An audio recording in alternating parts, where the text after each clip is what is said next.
Welcome back to the second segment of Dateline New Haven on WNHH-FM.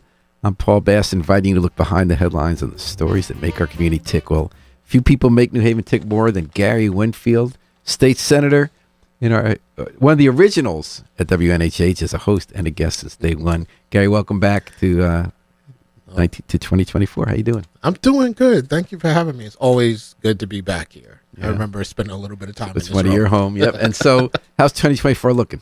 Every year looks good to me.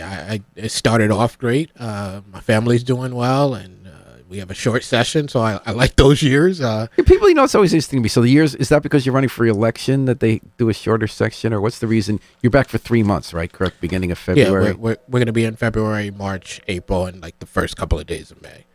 So yeah, 3 months, and it's a constitutional thing, but I think the reason for it is we're a citizen legislature supposedly, and it will give you time to do those things. Also, more time to interact with constituents. Well, you're out everywhere in New Haven. Yeah, but some of us need more time to interact. Yeah. So, we talk every time you come in. One thing we spend a lot of time talking about, because one of your key issues is criminal justice reform and prison reform. Tie those together. You're the co-chair, the House chair Senate chair of the Judiciary Committee. Because in the legislature, people don't know there's one person from the House, one from the Senate that chairs each committee. So what's the big, a lot of the issues you push take a lot of years to get there. So like we no longer have the death penalty. It took you a bunch of years to put in a bill, build support. We, end up taking track of racial profiling, doing the numbers. You've done a lot of bills like that. What are you pushing toward this year? So I think over time, this is probably true of a lot of folks. You have less of it's the big thing this year and more of we have a whole bunch of stuff we still haven't finished. Your listeners may know that we had an investigation into the state police, right? Because of some issues going on with how they were ticketing. We're still waiting on the outcome of those investigations. So depending on... Well, that must have, just so our listeners know, this probably must have been really a bummer for you because you passed a law that was supposed to keep track of who gets stopped and what their race are, see if there's profiling, right? Yes, and then the state police ended up pretending they issued a lot of tickets to white people they didn't issue, right? Am I getting that right? Pretty much, yeah. So pretty much they want to make it look like they're not racially profiling when they are, although they claim that's not what's going on. I'm not going to claim what was going on. I'm going to wait for the investigation. What I do know is they were doing things they shouldn't have done. And so depending on what those investigations show, we'll have a response to that. Am I wrong? Is that the union is pushing a narrative that this is getting all overblown? And what's the reason they gave again, that this is just, we actually did issue the tickets? Or I honestly, I can't remember what their reasoning was. It was absurd to me. Look, I think one of the problems that we have, right, and I know that I'm accused of being someone who doesn't like police. That's not true. But one of the problems we have is the public has a hard time, particularly certain segments of the public, believing in the police because of stuff like this. And so when this stuff happens, what you would hope would happen would be the union has to provide the defense that it's supposed to provide, but the things that are said and put out to the public don't sound absolutely ridiculous, right? Mm-hmm. But unfortunately, people go a little too far in their defense, I think. But I got the sense that the governor feels like this was overblown and it was just some kind of clerical thing. I don't know exactly what the governor thinks. If that's the governor's opinion, I would encourage him to think twice about it. But he did make a move to hire Renell Higgins from New Haven, former Yale police chief, to be his new state police chief, to kind of give an image that we're going to be, because he is, he has a very stellar reputation. He's never been known to do anything wrong as a cop, good ethics. Do you think his mission is to do damage control for the governor and the state police, or is his mission to shake up the culture of the state police? I don't know what the governor thinks Ronell's mission is there. I know that in my conversations with Ronell, and I've known him for a long time, he wants to go in and figure out what the problems are and get them fixed. And so whatever the governor thinks, that's what do you think the problems are that need to be fixed? I think, one, people have to become comfortable with the fact that there's going to be oversight. And by people, I mean police, whether it be the state police or not. And that in this day and age in particular, not only are we going to have oversight, but you are going to be seen in the things that you do, right? Whether that be video cameras, whether that be the technology suggesting that you were in a place that you weren't, whatever the case may be. And that the culture of you are given power, but you're not given the responsibility that comes with having oversight is gone, right? In this day and age, and that you have to be responsive to the public in a way that doesn't just lord over them. Now, I'm not suggesting that's true of all police, but when you have a lot of authority, but you have very little oversight, that's what happens. So I think that's the core of the problem. And you have a culture that grows up in various different ways. Many of them are similar, right, across different police outfits. But you have a culture that grows up that suggests that we can do what we want. And you have good guys and not so good guys. I was in the military, right? Not everybody who wore a uniform was a great person, despite how we talk about it. And I think that's really what we're talking about. To lay out the exact problems, I think that's harder to do. And so, where do you see your role as this session on this?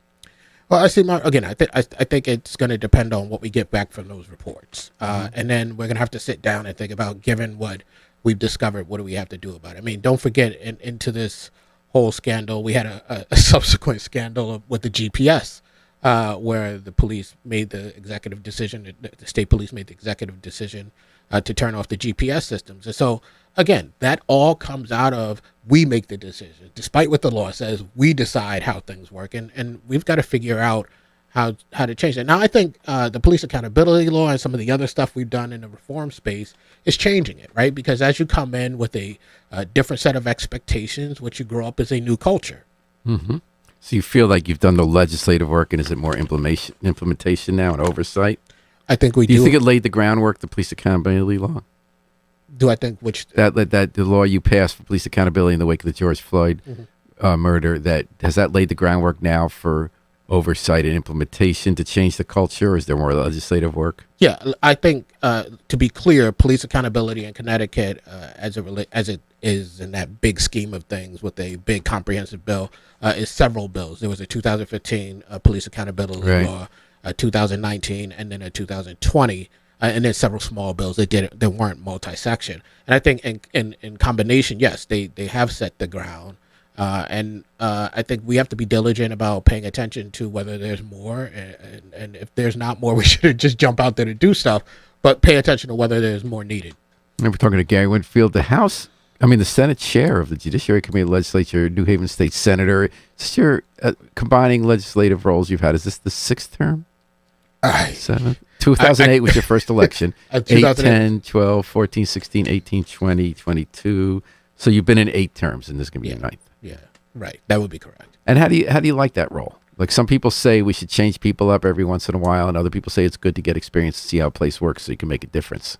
I think both things are true, by the way. I think that experience makes a huge difference, right? You navigate the space different than you did when you first showed up. You know how to make things happen. So you can't discount that. I also think that people have a choice to make on their own given the system we have, but I don't have plans to be in that space for 35 years, right? I think there's a point at which no matter how good you are, no matter how much you're able to get accomplished, new blood is important. So another big issue for you has been solitary confinement. You actually did some public work. We actually sat in a cell. The type was like, what's the status of that? There have been bills to get rid of solitary confinement. Where does that stand? Is that coming up again this year? So I'm not sure. So let me just, and I think this is important for the public. There is a conversation about what we want to do, and then we get in a room with my co-chair, the Republican ranking members. We do an analysis of where the legislature is at, and we figure out which bills we're going to try, right? And then of those bills we figure out that we can try and potentially have success, we get smacked down on most of them, and then bills come out of the committee. So I don't want to tell people what we're necessarily going to do on the issue of solitary confinement and treatment of people in our carceral system. I think we still have work left to do. You may have seen last year that we were doing work on strip searches. There's work left to do there, and conversations that are not complete. On the issue in particular, Stop Solitary has been bringing attention to the fact of the recent case where there was some unfortunate interaction with the people who we have incarcerated and the people who are guarding them. There was a video that came out. So something may come out of that. But this is a process that is underway. So it's not like there's some big new thing that's dropping. It's all process. And another issue is, what I hear from police, and you hear a lot from police, they're concerned about how early people are let out. So there was a guy, for instance, the other day who carjacked, carjacking the other night in Fairhaven. Someone, going to work and Fairhaven Heights, and the guy had done this like 3 times, and he was let out early on a 3-year sentence. Is there a concern? Is there a challenge with people who are committing violent crimes of being let out too early, or is that not the issue? Is the issue how we reintegrate people into society? I think there's an element of both, right? I'm not despite what some folks might think, I'm not a person who thinks if you've committed crimes over and over again that you necessarily should just be let right back out, right? Although that's how it's characterized, that's not what I believe. What I believe at its core is that, and I said this at a press conference not too long ago, there is a question beyond whether or not the folks who are in our system are doing the right thing or not, and that question starts early, and it's, have we done the things necessary to be able to be those who jail those people, right?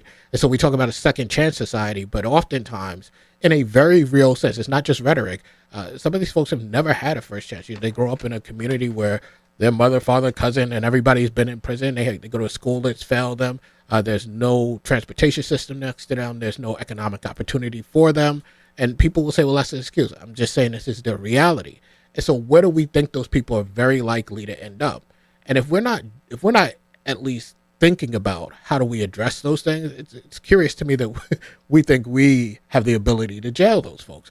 When we put them in jail, we also don't do very much for those people or with those people. They sit in jail and they come out, right? And so to me, I'm focused on not what happens after they come out. I'm going to deal with that, right? But like, are we thinking about the systems in place that lead to many of these people being in where they are, their communities compressed in a way where violence is more likely to, all of that stuff. So I think it's a deeper question than often is posited in the public. And I wish that we could get there. I know why we can't. But as I'm engaged in this public conversation, I'm going to try to bring us to dealing with some of those issues. And without any like big things you're planning to do or knowing what's on the agenda, have I missed any other key issues that Judiciary Committee is going to deal with this term? We potentially are going to have Aiden Dine come to us in one form or Oh, or yeah, another. that's a biggie. Yeah, where do you stand on that?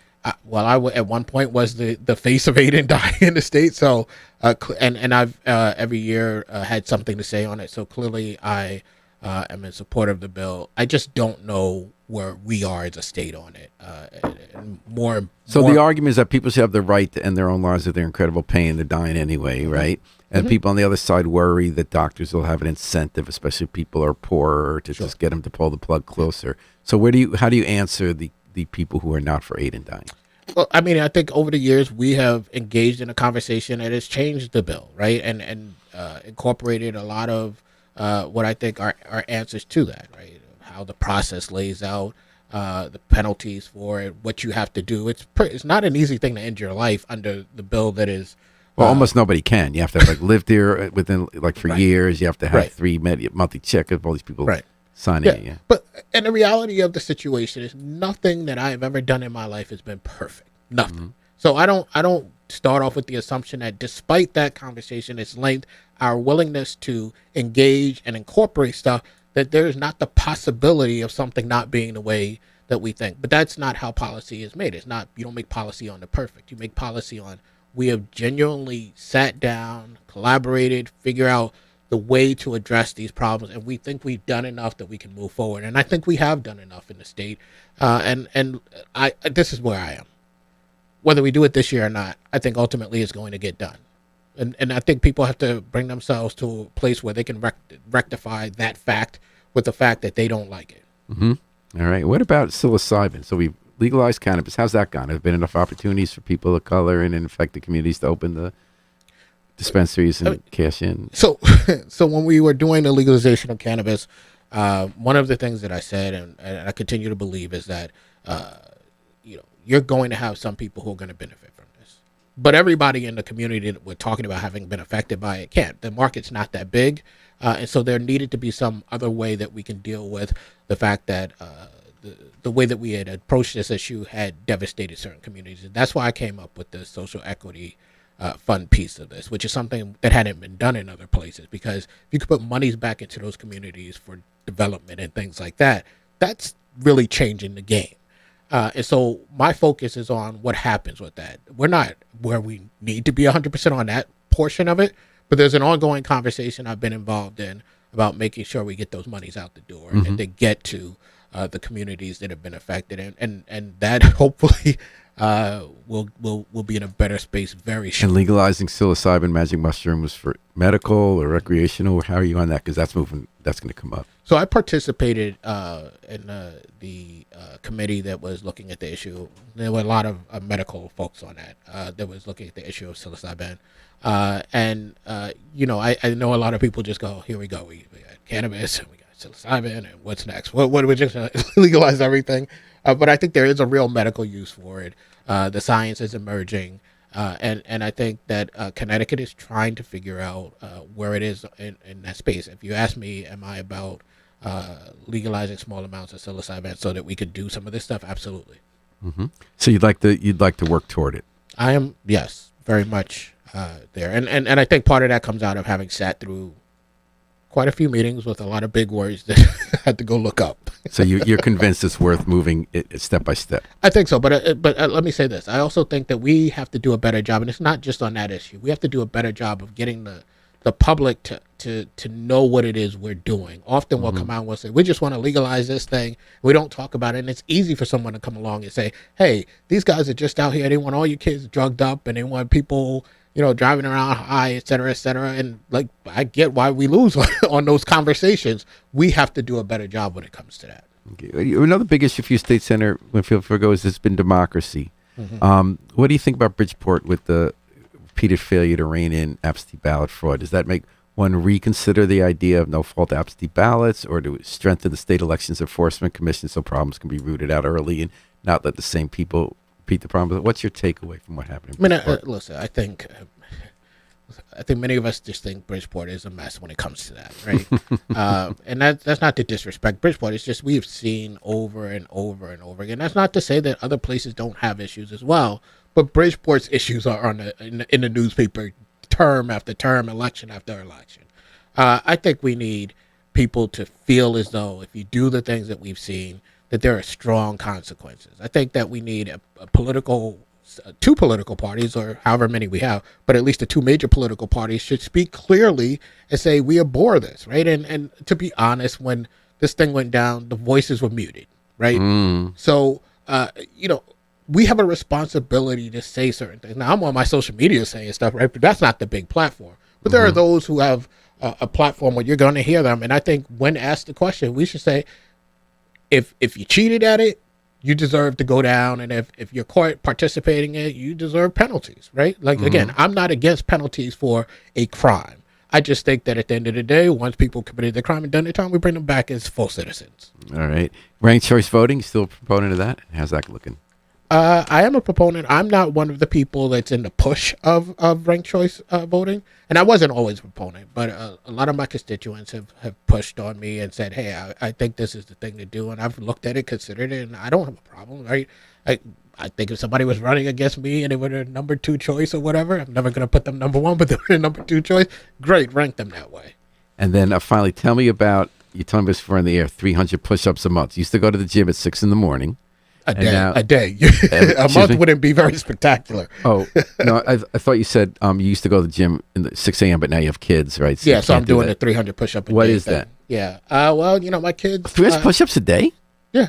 You do 300 push-ups a day? I do. I'm working on 2. So tell me what that is. Well, I used to go to the gym all the time at 5:30, 6 o'clock in the morning. My kids tend to wake up around 6 o'clock in the morning. So I spend time with them, getting them ready, talking about the day to come. I do math quizzes with them. And so that's eliminated me going to the gym at that time. And instead of doing something as an alternative, what I wound up doing was just doing that stuff with the kids. And I realized my gut's getting too big. And I'm about to hit 50 in March. And, you need to get this off before the big 5-0. So I started doing the 300 push-ups a day. When do you find time? Whenever. So when's you doing today? If probably while I'm talking to the kids tonight about homework, I'll do 25, 30 at a time and then knock it out. You do it 30 at a time. Yeah. Is it hard? Yes. And what's the reason to do it? I want to be moving. I want to be active. I want to burn calories. I want to stay young. I'm doing squats too. I'm doing everything. I'm doing stretching now that I didn't used to do when I was 25. All right. Well, good luck with moving the ball. Another session in legislature. Good luck at 300 push-ups. My hat's off to you. I had a hat. Gary Winfield, it's always such a pleasure to talk to you on Dateline New Haven. Thanks for coming on the air. Thank you. And thanks to Harry Droz behind the controls. We're going to take it out with the Afro-Semitic Experience performing I Wish I Knew How It'd Feel to Be Free from the group CD, A Plea for Peace. This is Paul Bass inviting you to fly free with us all day and all night long at WNHH, New Haven's home for community radio.